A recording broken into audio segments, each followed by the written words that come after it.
digital লাইভত মই সৌৰভ গাৰ্গ অভিনেত্ৰী নন্দিনী কাশ্যপ বিগত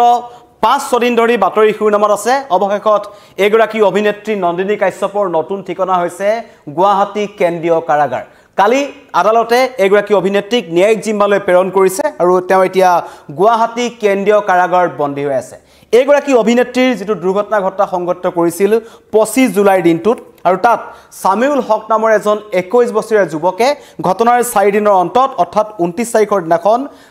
এপোলো হস্পিটেলত চিকিৎসাধীন অৱস্থাত মৃত্যু হৈছিল আৰু মৃত্যু হোৱাৰ পাছতে এগৰাকী অভিনেত্ৰীক নিখাই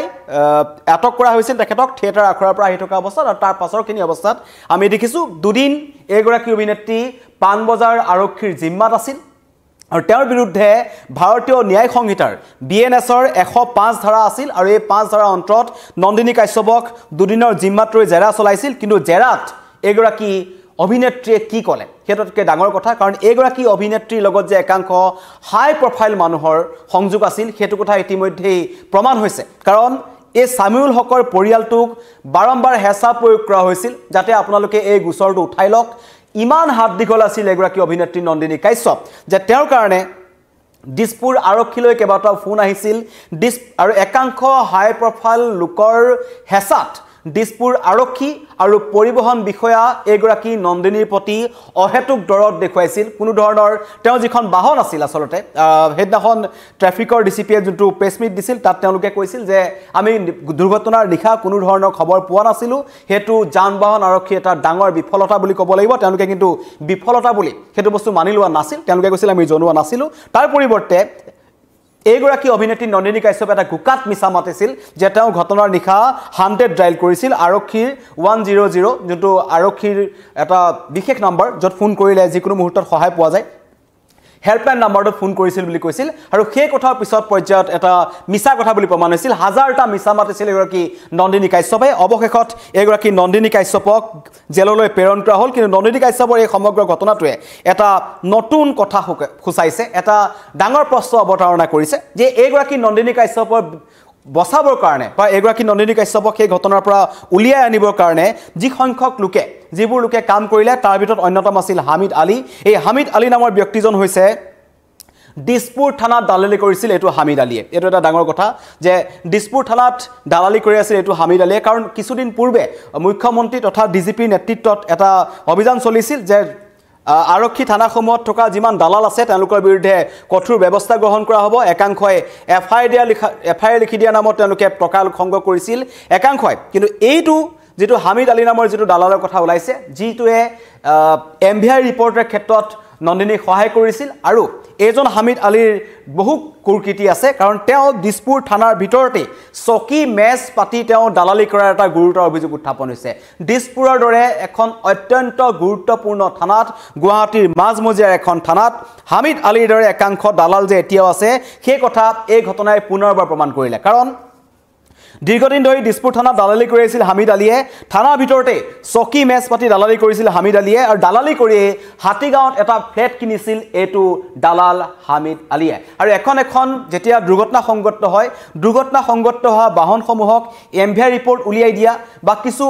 বক্ৰপথৰে সহায় কৰি দিয়াত এজন হামিদ আলীয়ে এজন ব্যক্তিৰ পৰা 25000 পৰা 30000 টকালৈকে লোৱাৰ এটা গুৰুতৰ অভিযোগ উত্থাপন হৈছে ইয়াৰ পূৰ্বেও একাংশ লোকে এজন হামিদ আলীক পইচা দি দিছপুৰ থানাৰ পৰা গাড়ী মুকলাই নিয়াৰ গুৰুতৰ অভিযোগ আছে আৰু এনেবোৰ ঘটনা দিছপুৰ আৰক্ষী চকুৰ সন্মুখতে চলি আছিল দিছপুৰ আৰক্ষীয়ে গম পোৱাকে চলি আছিল যদি গম পোৱা নাই হেতু দিছপুৰ আৰক্ষীৰ কাৰণে এটা ডাঙৰ বিফলতা যান-বাহন আৰক্ষীৰ লগত এজন হামিদ আলীৰ খনাপেটিকা কাৰণ ইয়াত কেইজনমান ফটো আছে আপোনালোকক দেখুৱা বিচাৰিছো দিছপুৰ আৰক্ষী জোৱানৰ সৈতে এয়া হৈছে দিছপুৰ আৰক্ষীৰ যান-বাহন আৰক্ষীৰ জোৱানৰ সৈতে হামিদ আলীৰ ফটো এই ধৰণে এতিয়া থানাৰ ভিতৰতে একাংশ দালাল আছে যেটো কথা মুখ্যমন্ত্ৰী স্পষ্টভাৱে কৈছিল যে চক্ৰ বিষয়ৰ কাৰ্যালয় হওক ৰাজহ বিষয়ৰ কাৰ্যালয় হওক তথা আমাৰ যিবোৰ থানাত যিবোৰ দালাল আছে সেই দালালসমূহক সকলোকে এফালৰ পৰা উৎখাত কৰা হ'ব সকলোকে আটক কৰা হ'ব এনেকুৱা ধৰণৰ মন্তব্য কৰিছিল কিন্তু নন্দিনী কাশ্যপৰ ঘটনা এটা কথা পুনৰবাৰ প্ৰমাণ কৰিলে যে ৰাজ্যত এতিয়াও দালাল সক্ৰিয় হৈ আছে থানাই দালাল আছে আৰু এই দালালসমূহে একাংশ লোকক সহায় কৰি আহিছে নন্দিনী কাশ্যপকো সহায় কৰিছিল আৰু নন্দিনী কাশ্যপৰ কাৰণে যদি ক'বলৈ যাওঁ USTMৰ জন স্বত্বাধিকাৰী মহবুবুল হকৰ নামো আহিছে তেওঁ টকা পইচা দিয়াৰ কথা কৈছিল যাতে কেছটো মীমাংসা কৰিব পাৰি এই কথা ওলোৱা হৈছিল কিন্তু এই দুদিনৰ জিম্মাত লক্ষণীয়ভাৱে কোনো ধৰণৰ মুখ নুখুলিলে এগৰাকী নন্দিনী কাশ্যপে তেওঁ কেৱল দুদিন তেখেতৰ স্বাস্থ্যৰ কিছু অৱনতি ঘটিল স্বাস্থ্যৰ কাৰণে তেখেতক লৈ যোৱা হ'ল আৰু পৰৱৰ্তী সময়ত কালি পুনৰ পানবজাৰ আৰক্ষীয়ে তেখেতক 5 দিনৰ জিম্মাত বিচাৰিছিল যদিও এগৰাকী নন্দিনী কাশ্যপক অতি সকলে বিচাৰিছিল আৰু 5 দিন 6 দিন যদি জেৰা হয় তেন্তে এই ঘটনাত আৰু কোন হাই প্ৰফাইল নেতা আছে তেওঁলোকৰ কথা ওলাব হাই প্ৰফাইল লোক আছে সেই কথা ওলাব কিন্তু তাৰ পৰিৱৰ্তে তেখেতক ন্যায়িক জিম্মালৈ প্ৰেৰণ কৰা হ'ল আৰু ন্যায়িক জিম্মাৰ অন্তত এতিয়া তেখেতৰ নতুন ঠিকনা হৈছে কেন্দ্ৰীয় কাৰাগাৰ আৰু কেন্দ্ৰীয় কাৰাগাৰতে থাকিব এগৰাকী নন্দিনী কাশ্যপ কিন্তু এটা কথা প্ৰমাণ হয় যে দিছপুৰ আৰক্ষী থানা বা বিভিন্ন থানাত একাংশ দালাল এতিয়াও সক্ৰিয় হৈ আছে কেৱল দিছপুৰ থানাই নহয় অভিযোগ উত্থাপন হৈছে গুৱাহাটীৰ বিভিন্ন থানাত একাংশ হামিদৰ দৰে দালাল আছে যিটো ঘটনা এবাৰ পুনৰবাৰ নিউজ 18ৰ তদন্তত হক বা আমাৰ সংবাদ মাধ্যমৰ সন্মুখলৈ পোহৰলৈ আহিল আৰু ইতিমধ্যে এই হামিদ আলী নামৰ যিটো ব্যক্তি কথা কৈছো যে দালালৰ কথা কৈছো এই দালালটোৱে বহু লোকৰ পৰা ধন সংগ্ৰহ কৰিছিল আৰু হাতীগাঁৱত তেখেতৰ বিশাল সম্পত্তি আছে কেৱল দালালি কৰিয়েই এই ধৰণৰ সম্পত্তি গঢ়িছিল এটো হামিদ আলী আৰক্ষী চকুৰ সন্মুখতেই এনেবোৰ ঘটনা সংঘটিত হৈ আছে কিন্তু অতি ৰহস্যজনকভাৱে এই ক্ষেত্ৰত কোনো কাণখাৰ নাই দিছপুৰ আৰক্ষীৰ ফালৰ পৰা এতিয়ালৈকে স্পষ্টীকৰণো দিয়া নাই যে কিমান দিনৰ পৰা কাৰ কোনে জনাকৈ দিছপুৰ যান-বাহন আৰক্ষীক এজন হামিদে সহায় কৰিছিল এমভিআই ৰিপৰ্ট উলিয়াই দিয়াৰ নামত 20-30 হাজাৰ টকা সংগ্ৰহ কৰিছিল দুৰ্ঘটনাগ্ৰস্ত বাহনসমূহ যদি কিবা কাৰণত থানালৈ আহে তেন্তে সেইসমূহ বাহনৰ পৰা তেওঁ পইচা সংগ্ৰহ কৰিছিল আৰু এনেবোৰ ঘটনাৰ পৰাই পুনৰবাৰ প্ৰমাণ হয় যে এইবোৰ ঘটনা হয় এজনে আমাক মন্তব্য কৰিছে দীপক দাস তেওঁ কৈছে হৰিহৰ দলিতে ভূত নিশ্চয় হৰিহৰ দলিতে ভূত আছে কাৰণ আৰক্ষীয়ে যি ধৰণৰ কথা ঘোষণা কৰিছিল মুখ্যমন্ত্ৰীয়ে যি কথা ঘোষণা কৰিছিল যে কোনো ধৰণৰ দুৰ্নীতিৰ বিৰুদ্ধে কোনো ধৰণৰ মানুহক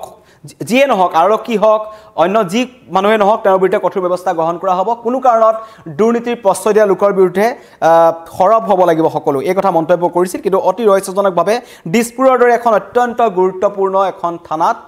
হামিদ আলীৰ দৰে একাংশ দালালে কাম কৰি গৈছে আৰু এই কথা পুনৰবাৰ প্ৰমাণ হ'ল নন্দিনী কাশ্যপৰ ঘটনাই এতিয়া নন্দিনী কাশ্যপ থাকিব লাগিব জেলত আৰু কালি নিশাৰ সময়ত তেখেতৰ মাতৃ তাত আছিল যেতিয়া জেললৈ প্ৰেৰণ কৰা হৈছিল কণ্ডাকটা এখন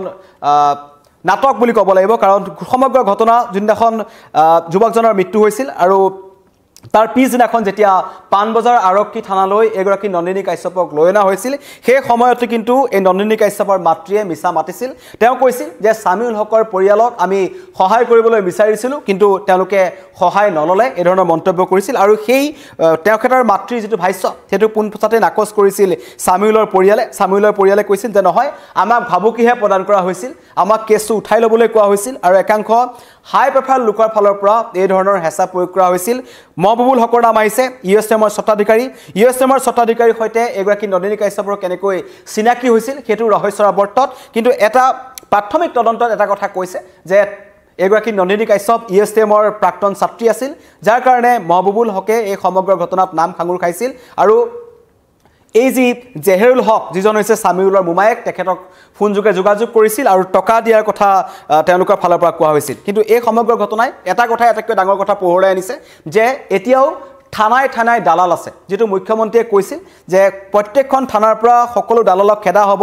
ৰাজহ চক্ৰৰ কাৰ্যালয়ৰ পৰা খেদা হ'ব চক্ৰ বিষয়ৰ কাৰ্যালয়ৰ কোনো ধৰণৰ দালালৰ স্থান নাথাকিব কিন্তু মুখ্যমন্ত্ৰীৰ কথা বা এই খাকি পোছাকৰ মাজতে একাংশ দালালো সোমাই আছে যিসকল দালালক প্ৰত্যক্ষভাৱে সহায় কৰে আৰক্ষীয়ে আৰু দিছপুৰ আৰক্ষীৰ প্ৰতি এটা মানুহৰ সন্দেহ পৰিছে কাৰণ দিছপুৰ আৰক্ষীয়ে এই সমগ্ৰ ঘটনাত তদন্ত লেহেমীয়া কৰিছিল তদন্ত লেহেমীয়া গতিৰে আগবঢ়াই নিছিল আৰু অতি ৰহস্যজনকভাৱে প্ৰথম দিনাখন তেওঁলোকে গাড়ীখন